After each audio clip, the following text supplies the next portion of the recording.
Most stories treat family as the thing that makes you safer the longer it lasts. Water 7 treats it as the thing that makes every decision cost more. The deeper the bond runs, the more expensive it gets to make the hard call, because now there's something real to lose. The closeness this crew has raises the stakes on everything they do, and it forces each of them into the same corner from a different angle. Luffy has to grow from a captain who holds on to what he loves into one who carries the loss of it. Usopp has to face the fear that the crew can keep going without him.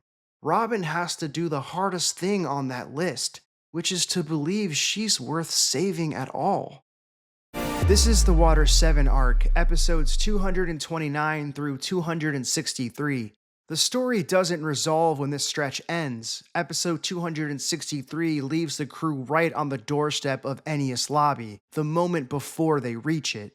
The story hands off directly to the next phase, so I understand why plenty of people treat the two as one long arc. But for our purposes, Water 7 carries so much weight on its own that folding it into the next thing would bury moments that deserve their own air. So this one stands alone, with the caveat that the ending here is a door swinging open, with everything still in motion on the other side of it.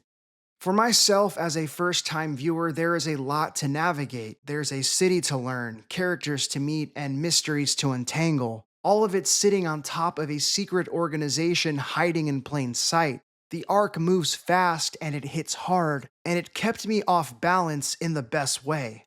So many of the painful moments in Water 7 come from the same place. Someone who loves you, telling you a truth you can't stand to hear. A captain is forced to tell his friend and crewmate their ship has to go. A friend who runs into the night because she's convinced leaving is how you protect the people she loves. The arc keeps asking one question. When the brutal truths of the world start fracturing your foundation, what does it actually take to hold on to each other? I also think there's a second current running underneath. Water 7 is full of shifting identities. People you trusted reveal motives you never imagined. Those who looked like enemies become allies. And your truest friends are the ones still standing beside you when everything looks hopeless.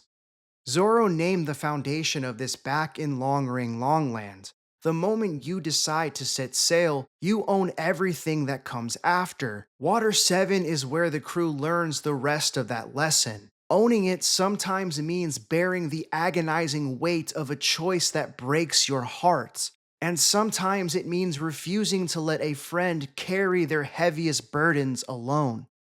So Water 7 is definitely inspired by Venice. There are canals where streets should be, Yagara bulls working as gondolas, cafes, souvenir stalls, people walking around in Renaissance masks. The anime takes a place we all recognize and bends at a half step sideways. It's also the shipbuilding capital of the world. Even the world government buys its ships here. That detail does a lot of damage later. But the comedy comes first, and the anime earns every heavy beat by being this loose up top. The intros to Kokoro and her granddaughter Chimney were a highlight for me. That easy, lived-in warmth the anime likes to plant right before it starts breaking your heart. The whole arrival plays in that key. Kokoro hands the crew a map, and it's a barely legible crayon drawing, the same homemade energy as Luffy's Jolly Roger back in Long Ring Longland. Iceberg has a mouse and names it Tyrannosaurus on the spot, and Luffy picks a personal feud with a pigeon and tells it to fight its own battles. The grudge pays off later, so I respect him for never once letting it go. And then it all gets sharper. Galley Law is the elite shipwright company, and they handle their own problems. Power in this city is already organized. Iceberg calls his own Dock 1 shipwrights Freaky, and that word lands a certain way because this anime has spent multiple arcs calling the Straw Hats monsters. In my opinion, this story is telling us the best crews in the world all get treated like they don't belong in normal society. One design note I had was that Kaku obviously looks like Pinocchio, and that's interesting because Usopp's design also carries Pinocchio in it too, the long nose plus all of the lying. Two characters built off of the same fairy tale in a city pulling straight from Italy where the Pinocchio story actually comes from. So the city is gorgeous and funny and quietly loaded. The best shipbuilders alive live here, which means when they look at the Going Merry, their word is going to carry weight nobody can argue with. The Going Merry is struggling, and you can feel the anime building towards something the moment the crew arrives. Then Kaku assesses the ship and delivers the sentence. The keel is cracked, and a cracked keel is a death sentence for a ship beyond repair.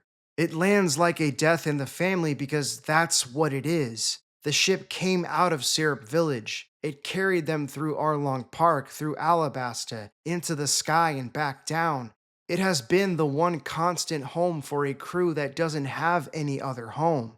And the best qualified people on the planet to make this call just made it. Zoro puts language to the cruelty of it. Humans endure hardship and become more resilient. Ships are different. People heal. A ship past its limit stays past its limit no matter how much you love it.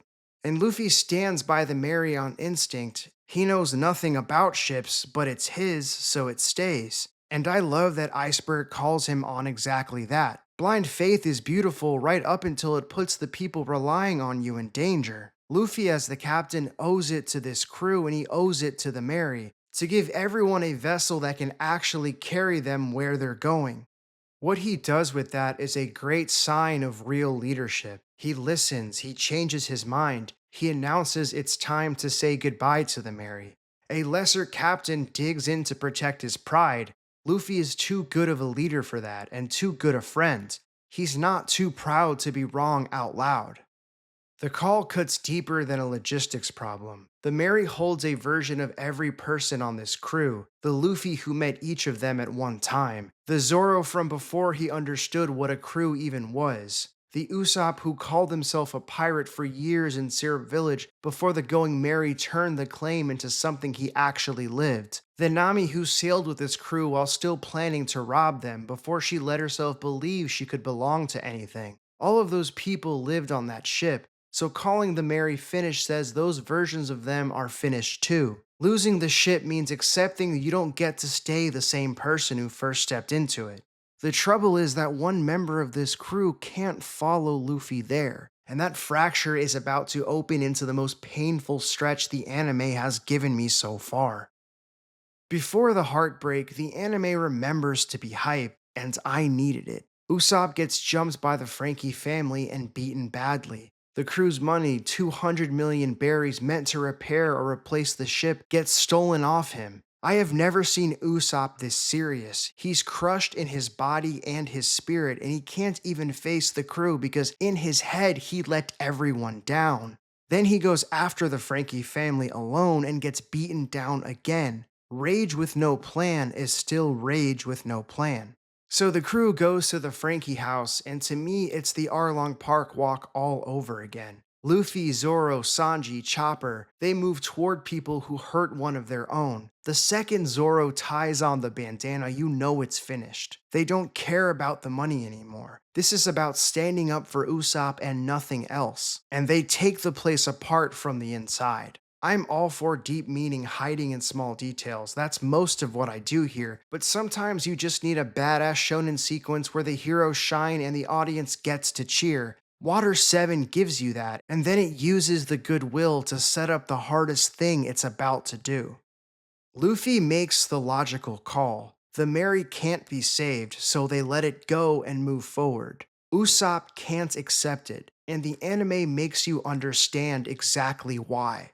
Everything has compounded on him at once. He lost the money, he got beaten twice, his confidence is already in pieces, and the Mary means more to him than anyone on this crew. He took on the shipwright duties because nobody else could. That ship is an extension of him, the piece of Syrup Village he carries everywhere. So when Luffy says the logical thing, Usopp can't even let himself hear it.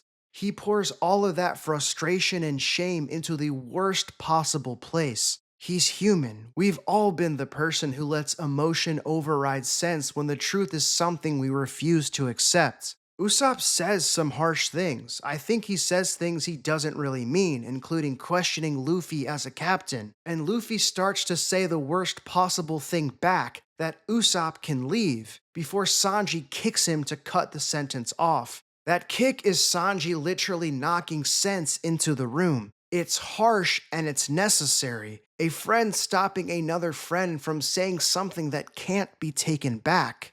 But Usopp is too far gone. His self-worth is at rock bottom, and Luffy nearly telling him to leave confirms the exact thing he's most afraid of, that he's worthless to this crew, so he challenges Luffy to a duel. It's a strange fight and an emotional one. Usopp throws everything he has at a man he knows he cannot beat. At first, it really frustrated me. Why didn't he prepare like this when he went after the Frankie house? But the fight is really pointed inward. Usopp is fighting his own demons through Luffy, the conviction that he doesn't measure up to the people he sails with. He feels worthless, he feels alone, and the one thing he took the most pride in is being taken from him. What makes it so hard to sit with is that this is a collision of two certainties. Luffy is certain the marry is finished. Usopp is certain that accepting that means admitting he has nothing left worth anything. So the blows land and nothing actually resolves because the real contest is about who has to be the one to let go first. Usopp of the Going Merry and Luffy of Usopp. Neither of them wants to carry the weight of ending something they both love. And the other Straw Hats make it harder to watch. Nami and Chopper are wrecked. Zoro and Sanji hold back out of respect for Luffy's wishes, and you can feel how badly they want it to stop. Then the Going Merry cries. It essentially weeps because it's another crewmate and it never wanted the Straw Hats fighting each other over it. It just didn't have enough left to carry them where they needed to go. That doesn't erase what it gave them. The Merry is the reason they got this far, and once it all settles, Luffy sobs. I can't remember this version of Luffy sobbing the way he does here. He doesn't want to stand against his friend. He also has to be the captain of this crew, which means doing the hard thing even when it's the least popular choice. And Zoro delivers the line that holds the entire arc up. This is what it means to be a captain, isn't it? Don't lose yourself. If you waver, who can we trust? Set against the image of Luffy crying, it's one of the most powerful moments I've seen in this anime. Zoro keeps being the one who finds the exact right words in the moments of maximum chaos. He did it for Chopper in Long Ring Longland, the harder, more useful thing nobody else would say. He does it for Luffy here. The man sleeps through every quiet moment and wakes up with wisdom when the crew actually needs it. I think this whole Usopp and Luffy section lands harder than almost anything in the series so far because of how relatable it is. If you've ever had a real blow up with someone you love, this is unbearably familiar. A sibling, a close friend, a partner. The person who has to say the thing the other one can't stand to hear, and the person too hurt to hear it. We've all been Luffy, forced to deliver the truth, and we've all been Usopp, too deep in our own pain to receive it. The crew is every one of us, flawed, imperfect, and more lovable for it. Whoever you sided with, you felt something. That's the astonishing part. An anime reached into the most human thing there is and squeezed. All of this made me think of an amazing killer song called Rut. It's about battling depression and the weight of old trauma. The lyrics are, "Don't give up on me, 'cause I'm just in a rut. I'm climbing, but the walls keep stacking up." It's sad reading that kind of stuff sometimes, but it's real, you know? It's real. And I believe that's where Usopp sits in this arc. The duel with Luffy is really a fight with a part of himself that's decided he's worthless next to the people he sails with. And he won't say it, but I think he needs the crew to hold on while he climbs back up. And I think this also applies for another member of the crew who is going through something as well. Question: were all of you instantly siding with Luffy during all of this, or was there any point where you sided with Usopp? While the crew is breaking over the ship, Robin disappears. A masked figure brushes past her, saying they're with CP9, and Robin goes still in a way we've only ever seen from her one time when we met Aokiji. Composure has been her whole language since she joined. This is something underneath it. Then she's gone. She walks off with a masked stranger and vanishes around the corner just as Sanji catches a glimpse. When Sanji and Chopper finally find her, she tells them they'll never see each other again. She says she carries a darkness the crew knows nothing about, and that this darkness will destroy them one day. She flat out tells them she's pinning a crime on them and running. When they ask why, she shuts it down. You don't need to know, and then the part that guts you, thank you for being so kind to someone like me. Farewell. The goodbye landed so hard. Robin has decided that kindness is never allowed to stay, so she built a logic around that. Leave first and you control the damage. Remove yourself and you spare everyone the moment where they have to watch you get taken. The farewell is preemptive grief. She's trying to erase the scene before it can happen, and the way she does it is by deciding the story ends without them in it. Back to Aokiji, he laid out Robin's entire pattern to the crew's face in the last arc. She gains people's trust, uses them to survive, and walks away the moment they fail, leaving every organization she touches in ruins. He told them they'd regret taking in a troublesome woman. Watching Robin run, the obvious question is whether he was right all along. Zoro refuses to let the crew answer that emotionally. He says what they were all dancing around. All of us knew something had to happen, right? Even if it was for a short time, Robin was an enemy before she came aboard. If she suddenly got scared and ran away, it wouldn't sit right with me. Isn't it about time for us to settle the matter? Is that woman friend or foe? And then the line that shows you how his mind works. If he commits to believing her or doubting her now, and the truth turns out opposite, the wrong assumption slows his reaction when it counts. He's protecting the crew by refusing to let any bias get a teammate killed. He carries the persona of a seasoned commander here. Zoro once again delivers calm and direction during a moment of chaos and confusion. But the truth, when it comes out through Iceberg and then Nami, rewrites everything. CP9 forced two conditions on Robin: pin the assassination on the Straw Hats and surrender herself to the government. The leverage was a buster call: 5 vice admirals, 10 battleships, enough firepower to erase everyone she sails with. She cooperated to keep them alive. For 20 years, she ran without a problem because she had nothing to protect, and she could betray anyone and use them as a shield. She can't do that anymore. The life she discarded, the heart she lost, the dreams she thought were dead, this crew kept handing them back to her. She found friends who truly believe in her. So this time, running becomes her way of sacrificing for them. Her one wish is that the other 6 get off the island alive. That's the cruelest irony in the arc. Aokiji described a woman who abandons people to save herself. Robin does the opposite. She abandons herself to save the people. It was the only way she knew to protect the people she loves. Nami says it best, and it's the heart of who this crew is. They're getting Robin back. People waver when there's uncertainty. The second they know she needs help, they won't stop until she's safe. The doubt was never going to last, it just needed the truth to clear it. Question: did any of you think that Robin was actually turning on the Straw Hats? The biggest surprise of the arc wears the face of a villain first. Frankie shows up as an antagonist. He's loud, he's flashy, he reads as a problem. Then the anime peels him open, and in my opinion becomes one of the most interesting characters. CP9 drops the reveal that recasts him. Tom, the legendary shipwright, had 2 students. Iceberg was one. The other was a man named Cutty Flom, Frankie. The brash cyborg menacing the crew once stood beside Iceberg, learning from the same teacher. He gave off zero indication of any of it. That's the engine of this whole arc. The people who seem like enemies turn into family, and the people who seem like allies keep turning into knives. Tom is the soul underneath all of it. He raised both boys. He built Gold Roger's ship, the Oro Jackson, and building the Pirate King's vessel got him branded complicit in global piracy. Sentenced to death, he answered by pitching the Sea Train, a way to connect a sinking Water 7 to the rest of the world.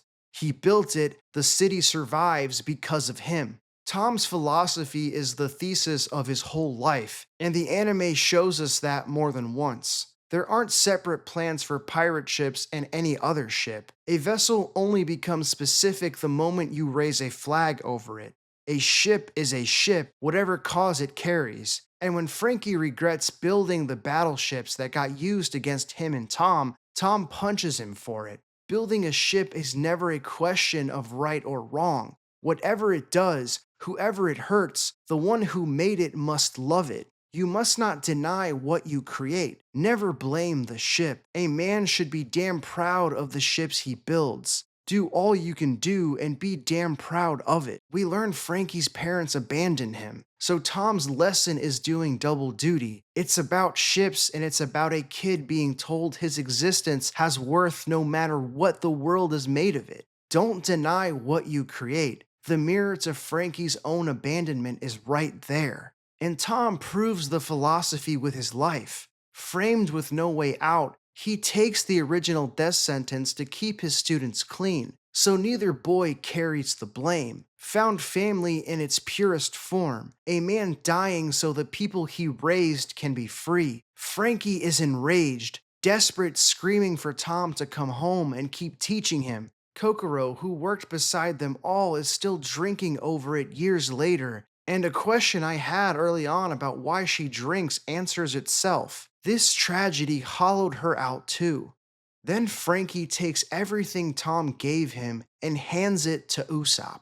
He finds Usopp clinging to the Mary and refusing to let it die, and at first he fights him. Then he knocks Usopp into the water so Usopp can see the damage with his own eyes. Frankie tells him what Galila already said. A ship is born with a promise to carry you across the sea. Once she can't carry you to shore, she's no longer a ship. Of all people, it's the former antagonist delivering the hard truth like a big brother. The thing Usopp doesn't want to hear, said by someone who finally makes him able to hear it. And Usopp breaks the way he needed to. He admits that deep down, he already knew the Mary was at the end of her life. Then Frankie gives him the closure. The ghost Usopp saw back in Skypiea was real. It was a Kleboterman, a spirit that only appears in a ship loved and cared for deeply. The Mary repaired herself again and again just to get this crew one more island. As Frankie puts it, she met a crew she wanted to carry so badly that she took on a human form. The ship had a soul. It was a member of this crew the whole time with its own role and its own will, same as everyone else aboard. The vessel that carried these dreamers turns out to have been dreaming right alongside them. Frankie surprised me more than any character in a long time. I disliked him as an antagonist, and then I watched the layers come off. The man trying to help Usopp, the tragic past, he's flashy and arrogant and hot-headed on the surface, and underneath all of it he has one of the softest hearts on screen. He's joining this crew. The found family, the buried tragedy, I'd put money on it. I don't know what the impossible dream of his actually is yet, and I can't wait to find out. A complete 180 from the antagonist we met not that long ago. So Usopp comes back, he just can't come back as himself yet. Once he learns what Robin sacrificed, the shame hits all over again. He humiliated himself, questioned his captain, walked away, and now his friend is being marched to the world government's doorstep. He says he left, so he's not obligated to help. I'll be honest, my patience for that version of Usopp was running thin. Then he shows up in a mask and takes out the Marine who sneaks up on the others, Soga King. He's too ashamed to face them as Usopp, so he hides behind a persona that lets him act on what's in his heart instead of what's in his head. The intro is pure comedy. It reminds me of those old superhero shows from like the 60s and the 70s. If you look up classic Batman or Spider-Man intros from like the 60s or the 70s or the 80s, or what's the Japanese one, Kamen Rider, you'll land right on that vibe. And it works because the mask is the only way this character can let himself be brave right now. The whole arc converges into one chase. Aqua Laguna, the massive storm, rolls in, and Kokoro steers everyone onto the Rocket Man, a brakeless prototype that never got its shot. The alliances form. The Frankie family and Galilad join up with the Straw Hats because they all share one enemy now in CP9 and the government. Luffy rallies them with a single line that's a new gear of leadership for him. If we have the same goal, it'd be dumb to fight separately. I don't remember him commanding a coalition like this before. He still finds time to call Lucci that pigeon jerk, holding the grudge to the bitter end, which I fully support. The fights on the train keep showing this crew's growth. Sanji, cut off from his usual style, breaks his own no hands rule and fights with kitchen knives, adapting the second his normal approach stops working. Zoro takes down Captain T-Bone and leaves him with respect, two codes meeting and real respect passing between them. Getting to see Frankie fight along the Straw Hats was really cool, and then he does the thing that tells you exactly who he became. He gives up his own shot at escaping to buy the Straw Hats a chance he knows he won't get to use himself. His reason traces straight back to Tom. He cannot stand watching a real crew tear itself apart, a team that can't reunite even if they wanted to. He lived that exact tragedy with Tom's workers, and he refuses to watch these people repeat it. And then Usopp, behind the mask, gets the moment that redeems everything. He reaches Robin's train car, and even with no power to back it up, he refuses to give up on her. Robin is stunned that her friends came this far. Usopp tells her that now that they know why she left, they'll follow her to the depths of hell and take down her enemies. And she still doesn't understand what kind of man Luffy is. Beaten and barely holding on, he leaves her with the thing that matters most. A pirate cannot leave their crew without their captain's permission, so just believe in Luffy. He couldn't save her with his hands. He's praying his words can do what his body can't. Holy cow, that broke me a little because it proves Usopp's core never changed. Everything that happened with Luffy, stripped of his pride, terrified, outmatched, the real Usopp still shows up for his friend, and he shows how much he respects Luffy. A former enemy just gave up his freedom for them. The crew's so-called weakest link just dragged himself through CP9 to hand Robin the only thing he had left, which was hope. The people the world keeps writing off are the only family she has ever had, and they refuse to let her go. Underneath the heartbreak, Water 7 is quietly making the world enormous. CP9 is the reveal that recasts everything. These were people embedded in the city for years, hiding in plain sight. Lucci and Kaku worked as shipwrights, Bluno ran a bar, Khalifa served as Iceberg's own secretary. All of them are world government assassins who spent their entire lives mastering the six powers, training past the ceiling of what a human body should do. That's why they crush every Straw Hat technique thrown at them. Lucci kills without hesitation, even his own side. And the casual brutality tells you exactly how serious this tier of the world is. Sanji asks if these are really the people who stand for justice. Frankie answers that you can't even tell which side is evil anymore. That confusion is the point. Another interesting thing I notice is that there are animals these people keep that tell you something the anime doesn't say out loud. Iceberg keeps a mouse he named Tyrannosaurus. Lucci, the most dangerous man CP9 put into the city, keeps a pigeon, the same one Luffy has been feuding with all arc. The most impressive individuals here travel with the smallest creatures. The menace is in the person. Then there's Spandam, who directs CP9 from a desk and needs an elephant standing next to him to feel like a threat. The size runs backward. The bigger the animal, the weaker the person leaning on it. It was already very easy to not like Spandam after everything that happened with Tom, and I can't believe this guy is about to hold the leash on the most overwhelming force the crew has faced so far. Then there's the weapon. The blueprints for Pluton were entrusted to Tom and passed along to Iceberg and Frankie. We first heard the name Pluton back in Alabasta when Crocodile tore a nation apart hunting it. Now it has a face, a history, and a city built around the secret of it. The world government wants it awakened as a force of justice to end the Great Pirate Era. Iceberg wants it buried forever because a weapon like that only teaches the world new ways to fight over power. As he puts it, it could never bring peace, only the end of everything. And there's Tom's harder version of the same warning. The weapons we create are deadly whether we intend harm or not. They don't care who they hurt, even someone you love. Robin sits at the center of all of it because she's the only person alive who can read the poneglyphs and resurrect that weapon. That's why the government will burn everything to take her. We learn she survived the destruction of O'Hara 20 years ago, the sole survivor of an entire place wiped off the map. We saw her wanted poster as a child hanging in Iceberg's office. The same overwhelming force that erased her childhood is now the one aimed at the only people who ever believed in her. The nightmare from her past turned toward her present.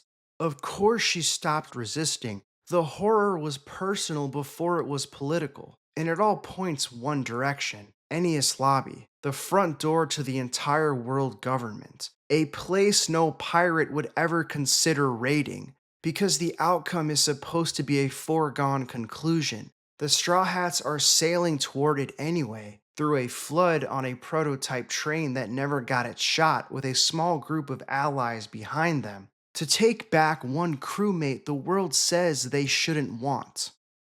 Water 7 is the arc where the Straw Hats fall apart, and the thing that pulls them apart is love. It's easy to file this away as a found family arc and move on. That misses what Water 7 is actually doing with the idea. Most stories treat family as the thing that makes you safer the longer it lasts. Water 7 treats it as the thing that makes every decision cost more. The deeper the bond runs, the more expensive it gets to make the hard call, because now there's something real to lose. The closeness this crew has raises the stakes on everything they do, and it forces each of them into the same corner from a different angle.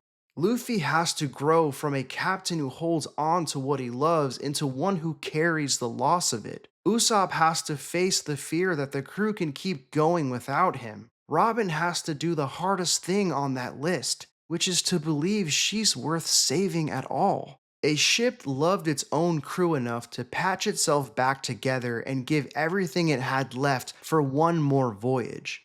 A teacher loved two boys enough to die so they could walk free. A woman loved this crew enough to run because running was the only protection she knew how to give. Every time the hard truth landed, the same answer came back. The Straw Hats don't let go of their people. Frankie says the line that holds it all together, channeling the man who raised him. Robin's existence is not a sin. Building a ship is never good or evil, and a person existing is never good or evil. The way I see it, the only thing that decides good from evil is what you choose to do with what you've got. That's the whole arc. Some people here turn out to be something other than who you thought. The enemy becomes a brother, the people they trusted become assassins, and the friend who ran turns out to love them most of all.